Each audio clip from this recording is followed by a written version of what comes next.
nouvel outil de lutte contre le Covid vient d'être approuvé par l'Union européenne.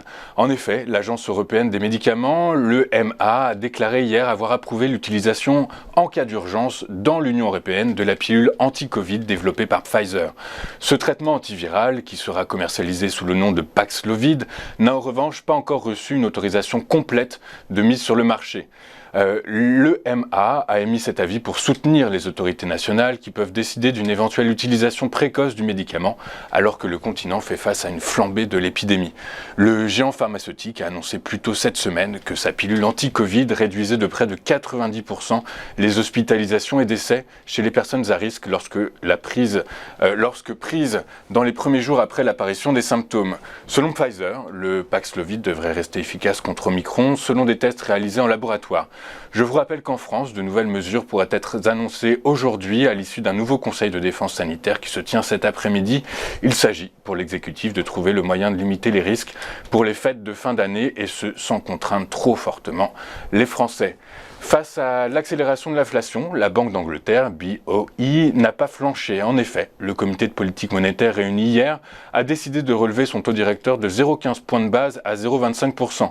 Cette décision a pris les marchés par surprise. Il tablait en effet sur un statu quo monétaire compte tenu de la menace que fait peser le variant Omicron sur la croissance. Elle a été votée par ses membres à une large majorité de 8 contre 1. Ni la Réserve fédérale américaine ni la Banque centrale européenne n'ont encore franchi le pas, conditionnant les premières hausses de taux à la fin de leur soutien par des achats de titres sur les marchés. Après cette annonce, la livre montait fortement de 0,67% à 1,3352 $, tandis que l'euro perdait 0,58% face à la monnaie britannique. Cette nuit, la Banque du Japon a prolongé de 6 mois un mécanisme exceptionnel visant à faciliter les prêts bancaires aux petites et moyennes entreprises souffrant de la crise du Covid alors que ce dispositif devait s'arrêter fin mars prochain.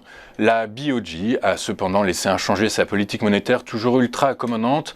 L'inflation au Japon demeure extrêmement faible, à l'inverse de la situation observée aux États-Unis ou en Europe.